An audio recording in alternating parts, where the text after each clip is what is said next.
SIR মানে কি? Voter vote দিয়ে সরকার ঠিক করবে না, সরকার ঠিক করবে কে ভোটার হবে। ভোটাররা সরকার নির্বাচিত করবে না, সরকাররা ভোটারকে নির্বাচিত করবে। তার নাম হচ্ছে এসআইআর।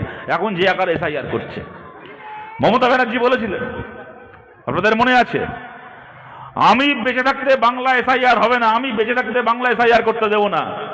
বাংলা এসআইআর চালু হয়ে গেল, ঘরে ঘরে বিএলওরা গিয়ে ফর্ম দেওয়া চালু করে দিয়েছে। বুঝতে পারছি না মমতা ব্যানার্জি বেঁচেছেন না মরে পড়ে গেছেন একদিনে।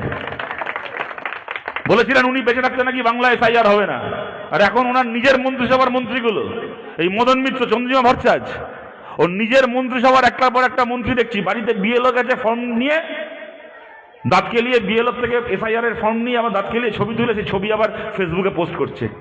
আর ওদের নেত্রী বলে গেছিল নাকি উনি বেঁচে থাকতে নাকি এসআইআর হবে না। যেমন পার্টি তার তেমন নেত্রী, আর তার তেমন তার চামচাগুলো। আমরা বলছি, যদি নির্বাচন কমিশন, প্রথম দিন থেকে বলেছিলাম, যদি এসআইআর চালু করে গায়ের জোরে আটকাতে পারার ক্ষমতা কোনো রাজনৈতিক দলের নেই। এই নির্বাচন কমিশন একটা জালি নির্বাচন কমিশন। আমাদের দেশে নির্বাচন কমিশন আগে ঠিক হতো, কে নির্বাচন কমিশনার হবে স্বাধীনতার পর থেকে চলে আসছে প্রধানমন্ত্রী, বিরোধী দলনেতা এবং সুপ্রিম কোর্টের চিফ জাস্টিস, তিনজন মিলে ঠিক করবেন একটা নাম, সে নির্বাচন কমিশনার হবে। মোদী সরকার কি করলো? এত বছর ধরে চলে আসা নিয়ম পাল্টালো, পাল্টে করে দিল কি, সুপ্রিম কোর্টের চিফ জাস্টিস বাদ, সুপ্রিম কোর্টের প্রধান বিচারপতি বাদ। এখন ঠিক করবে কোন তিনজন? প্রধানমন্ত্রী, প্রধানমন্ত্রীর মন্ত্রিসভার আর একজন মন্ত্রী সরকারের, আর তার সঙ্গে বিরোধী দলনেতা। মানে বিরোধী দলনেতা যাই বলুক না কেন, সরকারের দুজন মন্ত্রী আর বিরোধী দলনেতা একজন, মানে সরকার ঠিক দুই একে নিজের নাম পাস করিয়ে নেবে। ঠিক বিজেপির 1 নম্বর চামচাকে দেশের নির্বাচন কমিশনার বানানো হবে। এই গণেশ কুমারকে এখন বানানো হয়েছে 1 নম্বর চামচা, দেশের নির্বাচন কমিশনার হবে। তাকে দিয়ে নিজের সুবিধা মতো ইচ্ছে মতো এসআইআর করাচ্ছে। এমন এমন কাগজ চাইছে, যারা 7 পুরুষ ধরে দোতলা 3তলা পাকা বাড়িতে বাস করছে তাদের জন্য দেওয়া ঠিক আছে, কিন্তু যে মানুষের এই যে মানিকচক থেকে শুরু করে বুদ্ধিচর থেকে মালদায়, ওদিকে মুর্শিদাবাদের শমশেরগঞ্জ পর্যন্ত, যে মানুষের ভাঙনে প্রতি বছর ঘর ভাঙে, যে পরিযায়ী শ্রমিক ঠাকুরদা এক জায়গায় কাজ করতেন, বাবা এক জায়গায় কাজ করতেন, আজকে তার ছেলে মেয়ে অন্য জায়গায় কাজ করছে। আদিবাসী মানুষ বছরের পর বছর, ভারতের মূল নিবাসী মানুষ যুগের পর যুগ জঙ্গলে বাস করছেন, কিন্তু কোনো কাগজপত্র নয়, জঙ্গলের মধ্যে জীবন যাপন করেছেন চিরকাল। ভারতের সেই আদিবাসী মানুষ, দলিত মানুষ, গরিব মানুষ, খেটে খাওয়া মানুষ, সংখ্যালঘু মানুষ, তাদের কাছে কাগজ থাকা সম্ভব নয়, সব কাগজ। তা সত্ত্বেও এই মানুষগুলোর নাম বাদ দেওয়ার জন্য একটা এসআইআর চালাচ্ছে। কিন্তু রাজনৈতিক দল হিসেবে আমাদের ক্ষমতা নেই সেটাকে জোর করে আটকে দেবার, কোনো দলের ক্ষমতা নেই। মমতা ব্যানার্জি বড় বড় কথা বলেছিলেন, ক্ষমতার দৌড় দেখা গেছে। আমরা কি করতে পারি রাজনৈতিক দল হিসেবে? কোনো মানুষের নাম যেন অন্যায়ভাবে বাদ না যায়, তার জন্য আমরা চেষ্টা করতে পারি, তার জন্য চেষ্টা আমরা করছি। আর অত্যন্ত গর্ব এটা আমাদের অত্যন্ত খুশি। আমরা প্রথম দিন থেকে বলে এসেছিলাম, আমরা আবেদন করেছিলাম আমাদের পার্টির কর্মীদের কাছে, এমন একটা ব্লক, একটা বুথ যেন না থাকে যে বুথে যখন বিএলও, সরকারের বিএলও এসআইআর করতে বাড়িতে যাবে, তখন আমাদের বিএলএ, আমাদের যে বুথ লেভেল এজেন্ট আমাদের পার্টির, সে নেই, এমন একটা বুথ যেন না থাকে। আমরা খুশি হরিশ্চন্দ্রপুরে, আস্তে আস্তে কমরেড কৌশিক মিশ্র বলছিলেন, এই হরিশ্চন্দ্রপুর বিধানসভা এলাকার মধ্যে প্রতিটা বুথে আমাদের বিএলএ রয়েছে। এমন একটা বুথ নেই যেখানে সিপিআইএম এর বিএলএ নেই। প্রত্যেকটা বুথের প্রত্যেকটা বাড়িতে, প্রত্যেকজন মানুষের কাছে আমাদের এজেন্টরা যাচ্ছে। কোন মানুষের যাতে অন্যায়ভাবে নাম না কাটা যায়, তার জন্য আমরা আছি হরিশ্চন্দ্রপুরে, আমরা দাঁড়িয়ে আছি মালদায়, আমরা দাঁড়িয়ে আছি আমাদের পশ্চিমবাংলায় সাধ্যমতো, এবং আমাদের পার্টির সমস্ত কর্মীর কাছে আবেদন করছি, যতদিন অব্দি এসআইআর এর কাজ চলবে, এই কাজ আমাদের চালিয়ে যেতে হবে। এবং আমাদেরকে দায়িত্ব নিয়ে এটা নিশ্চিত করতে হবে, যে মানুষ আমাদেরকে ভোট দিয়েছেন আগে, শুধু সেই নন, যে মানুষ আমাদেরকে জীবনে কোনোদিন ভোট দেননি এর আগে, তার নামও যেন অন্যায়ভাবে কেউ লিস্ট থেকে কাটতে না পারে, তার দায়িত্ব আমাদেরকে নিতে হবে, সিপিআইএমকে তার দায়িত্ব নিতে হবে, এবং সেই দায়িত্ব আমরা নেব। আমি আপনাদের কাছে সব শেষে যে কথাটা বলবো, দেখুন 34 বছর আমরা সরকার চালিয়েছিলাম।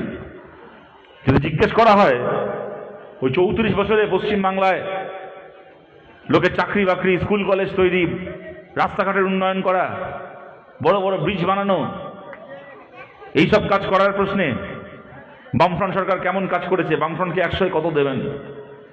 তো কেউ হয়তো উত্তরে বলবেন যে বামফ্রন্টকে 100-এ 70 দেবো, কেউ বলবে 180 দেবো, কেউ বলবে 130 দেবো, কেউ বলবে 10 দেবো, 5 দেবো, কোনো কাজ করতে পারেনি, খারাপ কাজ করেছে, 100-এ 5 দেবো, তাও হতে পারে। কিন্তু যদি প্রশ্ন করা হয় 34 বছর যে রাজ্যে বামফ্রন্ট সরকার ছিল, এই 34 বছর যাতে পশ্চিমবাংলার সমস্ত মানুষ নিজের ইচ্ছে মতো নিজের ধর্ম পালন করতে পারেন, এইটাকে নিশ্চিত করার ব্যাপারে বামফ্রন্ট সরকারকে 100-এ কত দেবেন? আমাদের অতি বড় শত্রু মানতে বাধ্য, বামফ্রন্ট সরকারকে 100-এ 100 দেবো, একটা নম্বর কেউ কাটতে পারবে না। 34 বছর আমরা সরকার চালিয়েছি, না কোনো হিন্দু মানুষকে, না কোনো মুসলমান মানুষকে নিজের ধর্ম পালন করতে গিয়ে কোনোদিন কোনো বাধায়, কোনোদিন কোনো অসুবিধায় পড়তে হয়েছে। কারো ক্ষমতা ছিল না। বামফ্রন্ট সরকারের সময় ধর্মের নামে বাংলায় দাঙ্গা করে। বামফ্রন্ট সরকার কখনো ইমাম ভাতা দেয়নি, কিন্তু বামফ্রন্ট সরকারের সময় আসানসোলের ইমাম সাহেবের মতো বাংলার কোন ইমামকে নিজের ছেলেকে দাঙ্গায় লাশ হতে দেখতে হয়নি বামফ্রন্ট সরকারের সময়। বামফ্রন্ট সরকার পুজো কমিটিকে চাঁদা দেয়নি, বামফ্রন্ট সরকার পুরোহিত ভাতা দেয়নি, কিন্তু বামফ্রন্ট সরকারের সময় মুর্শিদাবাদের হরগোবিন্দ দাস আর চন্দন দাসের মতো কাউকে কোনোদিন দাঙ্গায় খুন হতে হয়নি আমাদের সরকারের সময়। আজকে রাজনীতির নামে মসজিদ কমিটি থেকে শুরু করে, পাড়ার পুজো কমিটি থেকে শুরু করে, দুর্গাপুজোর ভাসান হবে তার মিছিল থেকে শুরু করে, যেখানে দেখবেন তৃণমূল দখল করে রেখে দিয়েছে। মমতা ব্যানার্জি ঈদের সময় রেড রোডে গিয়ে, পুজোর সময় পুজো উদ্বোধন করতে গিয়ে ধর্মের মঞ্চগুলোকে পাটিবাজির মঞ্চ বানিয়েছেন। পুজোর মঞ্চ থেকে ভোটের প্রচার করছেন, রেড রোডে নামাজের মঞ্চ থেকে বিরোধীদেরকে গালাগাল দিচ্ছেন।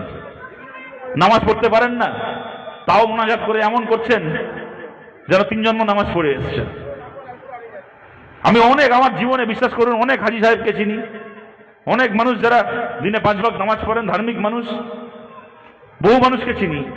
আমি কোনোদিন কাউকে দেখিনি মমতা ব্যানার্জির মতো এরকম একটা সাধারণ কথা বলতে গিয়ে, আপনারা কেমন আছেন, ভালো আছেন, ভালো থাকবেন, এরকম সাধারণ একটা কথা বলতে গিয়ে একটা বাক্যের মধ্যে 5 বার ইনশাল্লাহ বলতে আমি আজ অব্দি কাউকে দেখিনি। আর মমতা ব্যানার্জি কেন বলেন?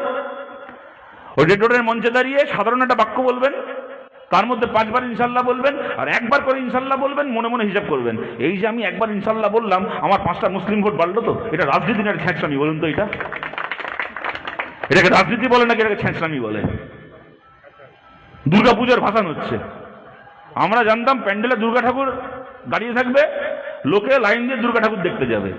ইনার আবার আজব নিয়ম, ইনি ঠাকুর দেখতে যাবেন না, ইনি মহারানী সিংহাসনে বসে পায়ের ওপর পাথরে ঠ্যাং নাচাবেন, আর ওনার সামনে দিয়ে একটার পর একটা দুর্গা ঠাকুর প্যারেড করে ওনাকে দেখতে দেখতে বেরিয়ে যাবে। এই হচ্ছে মমতা ব্যানার্জির দুর্গাপুজোর ভাসান।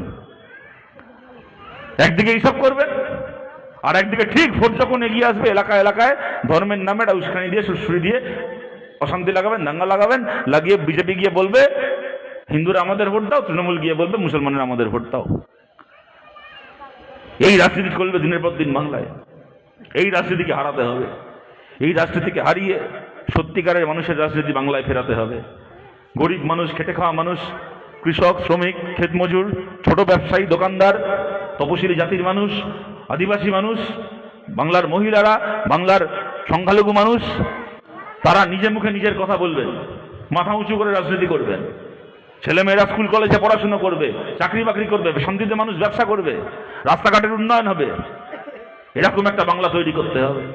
তার জন্য বামপন্থীদেরকে বিধানসভায় পৌঁছতে হবে। আর এইখানে বলছি, বামপন্থীদের এই গলাকে বিধানসভায় পৌঁছে দেওয়ার জন্য এই যে হরিশ্চন্দ্রপুরের মাটিতে দাঁড়িয়ে বলছি, এই হরিশ্চন্দ্রপুর বিধানসভা আমাদেরকে সামনের ভোটে যে করে হোক আমাদেরকে জিততেই হবে। হরিশ্চন্দ্রপুর বিধানসভা আমাদের জিততে হবে।